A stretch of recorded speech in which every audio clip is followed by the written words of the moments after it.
नमस्कार, उत्तराखंड के बुलेटिन में स्वागत है आपका। मैं हूं प्रियंका चौधरी। पेश हैं अब तक के समाचार। महामहिम राज्यपाल बेबी रानी देहरादून के दून अस्पताल पहुंची और जहां पर उन्होंने कोविशील्ड वैक्सीनेशन लगवाई। राज्यपाल ने कहा कि सभी को कोविड-19 वैक्सीन लगानी चाहिए और साथ ही उन्होंने केंद्र सरकार और वैज्ञानिकों का धन्यवाद भी किया। राज्यपाल ने कहा है कि जिन वैज्ञानिकों ने कोविशील्ड वैक्सीन बनाई है, मैं उनका तहे दिल से धन्यवाद करती हूं। महामहिम राज्यपाल ने आम जनता से अपील की है कि सभी को कोविड-19 की वैक्सीन लगवानी चाहिए।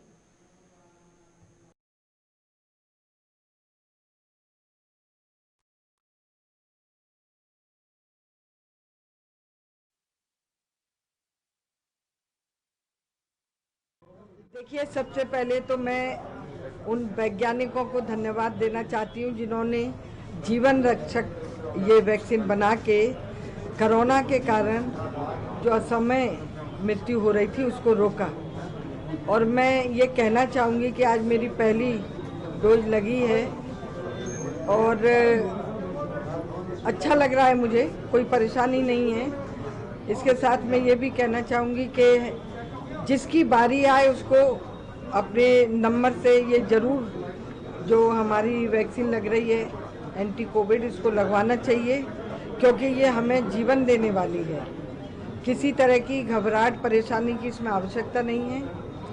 और इसके साथ मैं ये भी कहना चाहूँगी कि वैक्सीन लगवाने के बाद हमें ये नहीं सोचना चाहिए कि हम ठीक हो गए। अभी भी हमें मास्क लगाना है, 2 गज की दूरी रखनी है, सैनिटाइजिंग अपनी हाथों की भी करनी है। और जहाँ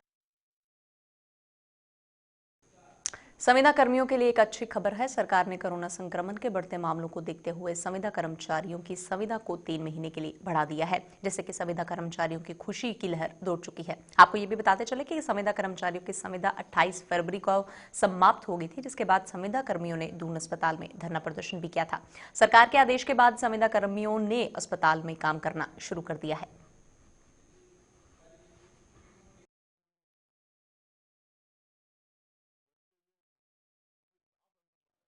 तो कोविड काल में जो है कर्मी यहाँ पर उनको हमने अपॉइंटमेंट दिया था, उन्हें सरकार ने 3 महीने का जो है एक विस्तारीकरण दे दिया है और हमारी पूरी जो है उनके साथ जो है सद्भावनाएं हैं और जो है वो पूरी की भांति उन्होंने कार्य करना शुरू कर दिया है।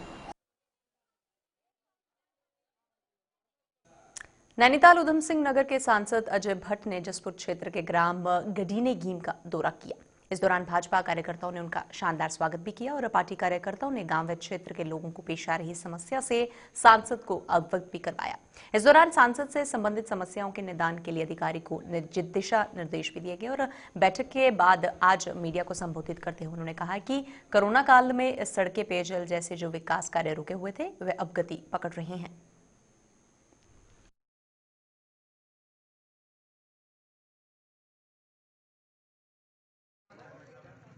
मैं गड़ी नीति नेगी क्षेत्र में आज तीसरी बार आया हूँ। यहाँ सड़कों का मामला है, पेयजल का मामला है। कोरोना के बाद से सारे विकास काम रुक गए थे, अब हमारे अधिकारियों ने ज्वाइन कर लिया है, अब आ रहे हैं तो धीरे धीरे काम भी गति पकड़ रहे हैं। इसी तरह से मैंने देखा कि कहीं पर राशन धान खरीदा लोगों ने 1 लाख 10 क्विंटल करीब, लेकिन उसका पेमेंट नहीं हो पाया है क्योंकि वो पोर्टल में नहीं चढ़ पाया है। उसमें कुछ टेक्निकल कमी थी, उसको भी ठीक किया जा रहा है।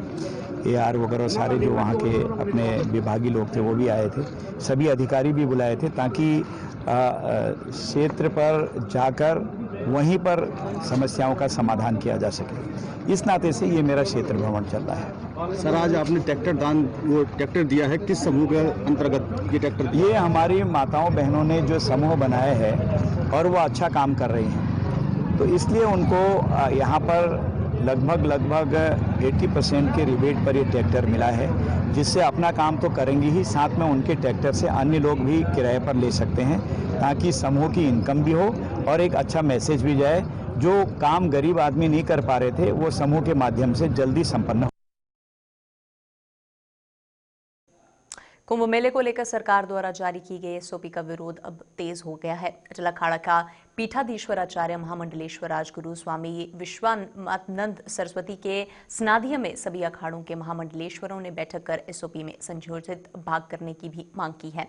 कनखल की राजपूत धर्मशाला में सभी ने संयुक्त रूप से एसओपी में संशोधन करने की मांग उठाते हुए कहा कि मुगलों और अंग्रेजों ने भी कुंभ मेले के धार्मिक योजनाओं पर या फिर आयोजनों पर प्रतिबंध नहीं लगाया था, लेकिन सरकार हरिद्वार महाकुंभ में कड़े नियम लागू कर श्रद्धालुओं के साथ अन्याय कर रही है। उन्होंने ये भी कहा है कि प्रयागराज माघ मेले और वृंदावन में वैष्णव कुंभ में लाखों लोगों ने भाग लिया है। राजनीतिक रैलियों में भी लाखों लोग जुट रहे हैं। ऐसे में कुंभ मेले को लेकर सरकार ने जो भी एसओपी जारी की है उससे श्रद्धालु को काफी दिक्कतों का सामना करना पड़ेगा। इसके साथ ही कुंभ मेला अधिकारियों के द्वारा की गई तैयारियों पर भी संतों ने सवाल उठाए हैं।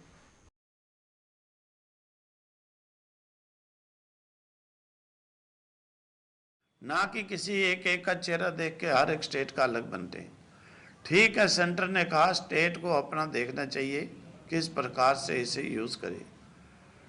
इधर राजनीतिक लोगों का एक लाख की भीड़ हो रही है, वहां पर कोरोना का डर नहीं, माघ मेले में कोरोना का डर नहीं, वृंदावन में कोरोना का डर नहीं। मैं दूसरे मजहबों का इसलिए नहीं कहता हूं कि कहेंगे कि स्वामी जी शायद उनसे कुछ अगेंस्ट। दूसरे मजहबों में देखिए डे एंड नाइट पूरा भीड़ चल रही है, पूरा मेला। और यहाँ कुंभ मेले को हजारों साल से जो परंपरा उसको ऐसा ठोकर दब्बा लगा देना है, और ये दब्बा मैं बताऊं हजारों साल आगे तक ये दब्बा धोया नहीं जाएगा और बहुत गलत है। इसलिए इसमें थोड़ा मॉडिफाई करना चाहिए। एक तो रजिस्ट्रेशन बंद करनी चाहिए जिससे कि लोगों को बहुत प्रॉब्लम है। संत महात्माओं को कोई रुकावट नहीं होनी चाहिए। अब सरकार कहती है संत महात्मा फक्कड़ बेचारा जंगल में भजन करता है, कोई कैसा है वो आकर के कहाँ रजिस्ट्रेशन करेगा, कहाँ कोरोना टेस्ट कराएगा, कहाँ। ठीक है, कोरोना की रिपोर्ट हम कहते हैं वो ठीक है, नेगेटिव हो तो आने दो कुंभ में, बहुत अच्छी बात। लेकिन महात्माओं के लिए भाई जिन्होंने तो कोई जंगल बंगल में उधर रहते हैं उनको कोरोना का।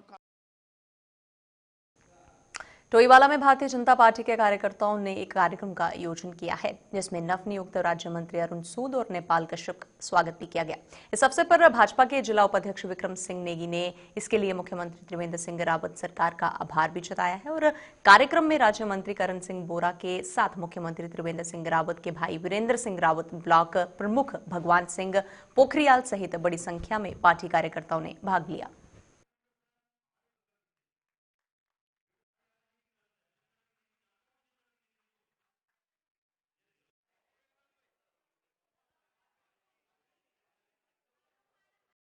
उत्तराखंड सरकार और माननीय हमारे आदरणीय मुख्यमंत्री त्रिवेंद्र सिंह रावत जी का बहुत बहुत आभार एवं धन्यवाद व्यक्त करते हैं। उन्होंने एक बहुत ही साधारण से व्यक्ति हमारे बड़े भाई नेपाल सिंह कश्यप जी को मत्स्य पालक विकास अभिकरण में उपाध्यक्ष राज्य मंत्री का दर्जा दिया है और साथ ही इस क्षेत्र के डोयाला के निवासी हमारे बहुत ही कह सकते हैं कि जो हमेशा खेल को बढ़ावा देने का कार्य करते हैं या खेल प्रतिभाओं को निखारने का कार्य करते हैं, खेल प्रतियोगिताओं का आयोजन करते रहते हैं। क्रीड़ा बांधे परिषद अध्यक्ष भी हैं, उनको राज्य स्तरीय खेल परिषद में अध्यक्ष पद से मनोनीत किया है, उनको भी राज्य मंत्री का दर्जा मिला है। तो आज इस कार्यक्रम के माध्यम से हमने अपने आदरणीय मुख्यमंत्री जी का बहुत बहुत आभार और धन्यवाद व्यक्त किया है।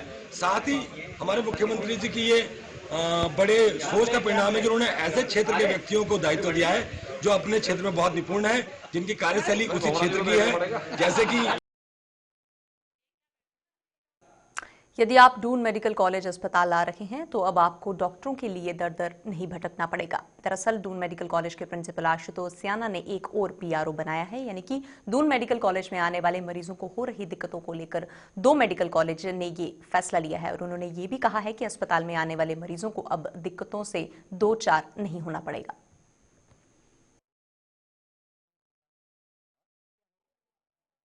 देखिए, ऐसा है कि हमारे यहाँ पर जो है आम जनमानस को कोई भी परेशानी ना हो। धीरे धीरे जिस तरीके से जो है यहाँ पर कोविड अस्पताल के अलावा नॉन कोविड मरीजों का भी उपचार चल रहा है और यहाँ पर वैक्सीनेशन प्रारंभ हो चुका है। ओपीडी पहले जो है बंद थी तो वो खुल चुका है। अभी 800 से अधिक मरीज जो है यहाँ पर डेली आ रहे हैं, वैक्सीनेशन चल रहा है। और उसके साथ ही जो है हमारे गर्मियों में जो है मरीजों की संख्या बढ़ जाती है, लगभग 3-3.5 हजार तक मरीजों की संख्या बढ़ जाती है। और इस प्रकार सारी व्यवस्थाएं दुरुस्त हों और जनमानस को कोई भी परेशानी ना हो, तो हमें अपनी आवश्यकता के अनुसार एक जो है हमने पीआरओ की जो है हमने नामित करने की आवश्यकता पड़ी।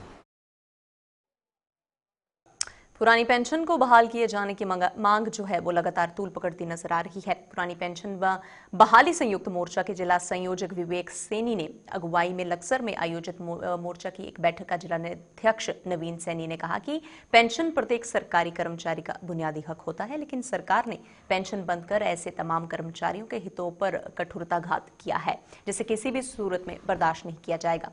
उन्होंने कर्मचारियों से आह्वान किया है कि सभी को एक मंच पर आकर पुरानी पेंशन बहाली के लिए पूरी ताकत के साथ संघर्ष करना चाहिए।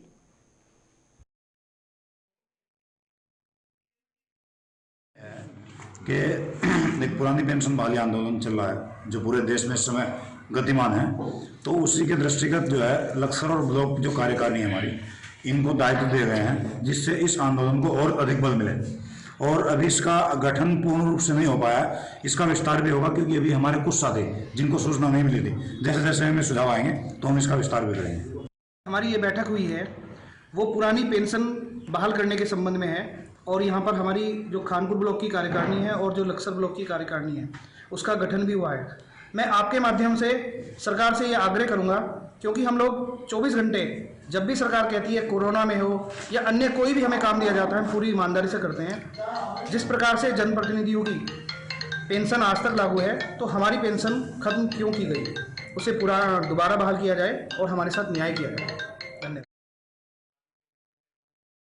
आम आदमी पार्टी की प्रदेश कार्यकारिणी की काशीपुर में एक दिवसीय बैठक हुई, जिसमें उत्तराखंड में भी केजरीवाल कार्यक्रम की गहन समीक्षा के साथ साथ विभिन्न मुद्दों पर चर्चा भी हुई है।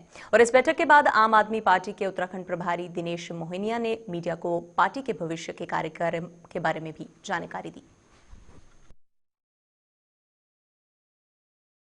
कार्यकारिणी की मीटिंग थी और उसमें कुछ प्रदेश कार्यकारिणी ने जो फैसले किए हैं उससे मीडिया के बंधुओं को अवगत कराना था। जैसे कि एक तो हमने एक कमेटी निर्माण का फैसला किया है जो कि आने वाले सल्ट उपचुनावों को और साथ ही साथ हरिद्वार में होने वाले जिला पंचायत या त्रिस्तरीय जो चुनाव हैं उनको लेके एक डिटेल रिपोर्ट सबमिट करेगी। उसका आज घोषणा की है, जिसके 5 सदस्य ओपी मिश्रा जी, शारिक अफरोज जी, दीपक बाली जी, बसंत कुमार जी और एसपीएस रावत जी, ये 5 सदस्य कमेटी का गठन किया गया है जो कि आने वाले दोनों चुनावों के लिए अपनी। आम आदमी पार्टी द्वारा डॉक्टर यूनुस चौधरी को अल्पसंख्यक प्रकोष्ठ का अध्यक्ष बनाए जाने पर कार्यकर्ताओं में जश्न का माहौल है। काशीपुर में पार्टी द्वारा आयोजित प्रदेश कार्यकारिणी बैठक में पार्टी नेताओं ने डॉक्टर यूनुस चौधरी को अल्पसंख्यक मोर्चा के प्रदेश अध्यक्ष की कमान सौंपी है। अल्पसंख्यक मोर्चा का प्रदेश अध्यक्ष बनने के बाद मीडिया को संबोधित करते हुए डॉक्टर यूनुस चौधरी ने पार्टी के शीर्ष नेतृत्व का आभार भी व्यक्त करते हुए कहा कि पार्टी के एक छोटे से कार्यकर्ता को इतनी बड़ी जिम्मेदारी दी है और कार्य केवल आम आदमी पार्टी में ही हो सकता है।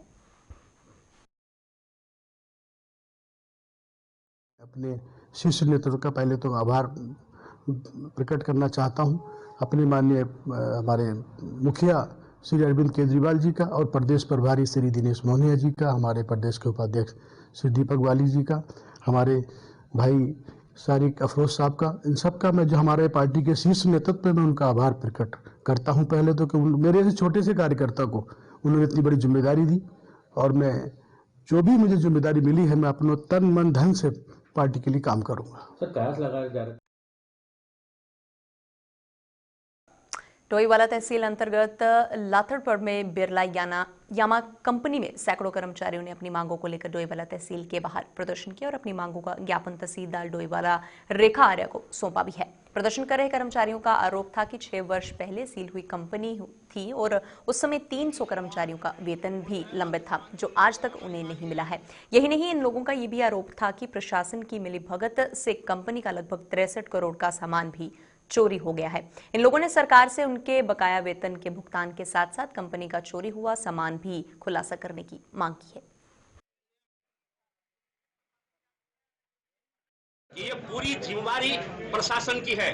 14 में तहसीलदार ने, एसडीएम ने फैक्ट्री को सील किया और इसके बाद पूरी प्रशासन ने अपने हाथ में ले लिया और प्रशासन के हाथ में लेने के बाद आज तक हमारे जो है किसी कर्मचारी के सैलरी नहीं मिला और छोटे बीमारी की वजह से, पैसे नहीं होने की वजह से लंबे बीमारी के शिकार होकर के आधे आदमी मर गए और जो तनख्वाह नहीं मिला। और बड़ा दुर्भाग्य की बात है कि हमारे क्षेत्र के 2 विधायक हैं, एक जो है स्पीकर है श्री प्रेम अग्रवाल जी और हमारे यहाँ का सीएम है त्रिवेंद्र सिंह रावत जी ने 2 के होते हुए बाला झाड़ लेते हैं। तुम्हारा मुकदमा चल रहा है, अरे हम कह रहे हैं मुकदमा चल रहा है तो हमारा पैसा देते, मुकदमा उठा लेंगे, पैसा दे देगा, समझौता नहीं होता, बड़े से बड़े केस के समझौता हो जाता है। हमारा सामान अंदर पड़ा हुआ है, आज वहाँ सारी सामान मशीन एक नट बोल्ट भी नहीं है, यहाँ तक कि छत के जो है गाटर तक काट के ले गए। जो कितने कर्मचारी हैं जिनका वेतन?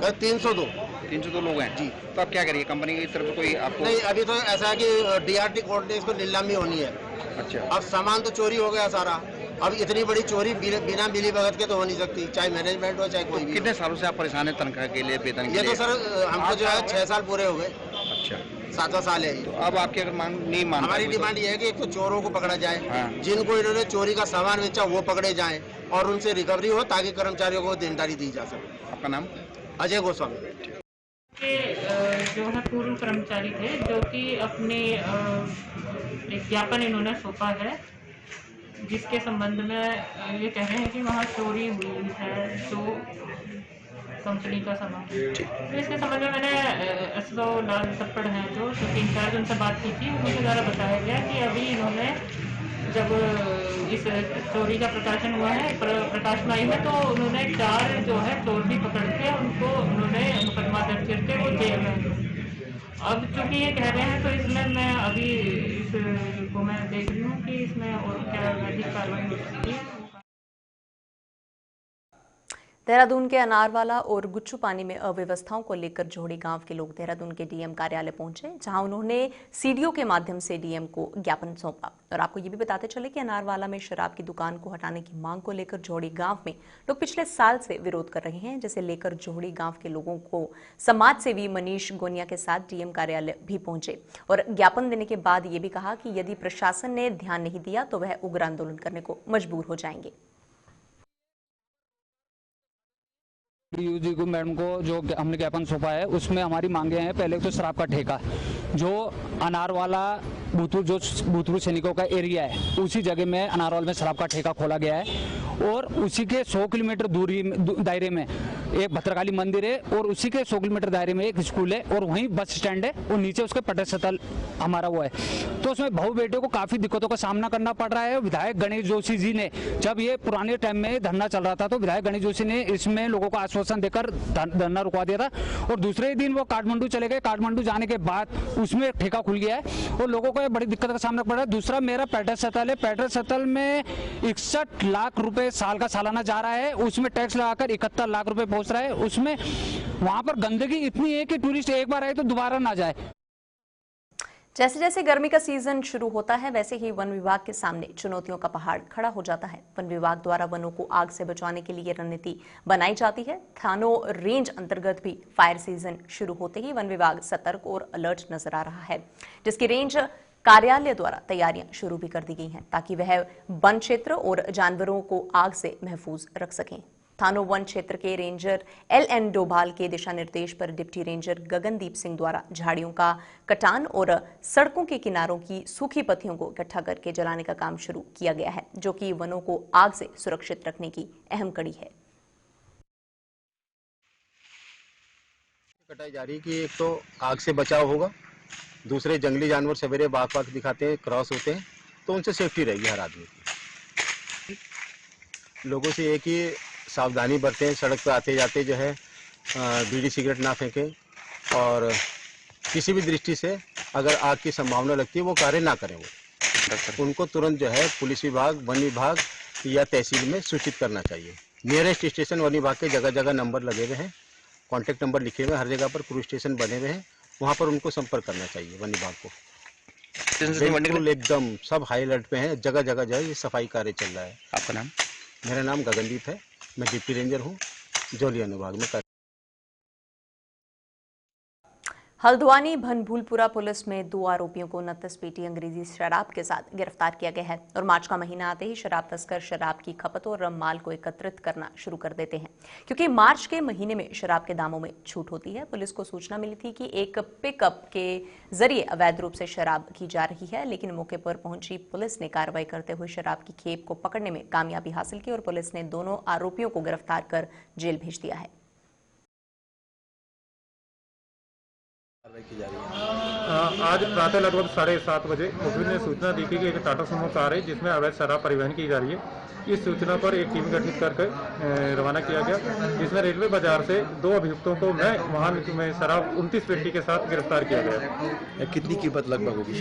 लगभग इसकी 1.5 लाख के लगभग कीमत होगी। चलिए, मार्च का महीना में आ रहा है, अब और भी चेकिंग अभियान आप लोगों के द्वारा की जाएगी? हाँ, लगातार अभियान जारी रहेगा। लालकुआं की सड़कों पर गन्नों से लदे ओवरलोड वाहन हादसों का सबब बन रहे हैं। ऐसे वाहनों के चालक निर्धारित क्षमता से अधिक गन्ना अपने वाहनों पर लाद कर चलते हैं और अक्सर हादसों का कारण बनते हैं। लेकिन जनता द्वारा बार बार शिकायत करने के बाद भी पुलिस और स्थानीय प्रशासन इसकी ओर ना तो ध्यान दे रहे हैं और ना ही कोई कार्रवाई कर रहे हैं। जनता का आरोप है कि ऐसे वाहन चालकों को खुद पुलिस प्रशासनिक स्तर पर ही संरक्षण मिल रहा है, जिसके कारण ये लोग ओवरलोड वाहन लेकर सड़कों पर चलते हैं और जनता के लिए मुसीबत का कारण बनते हैं।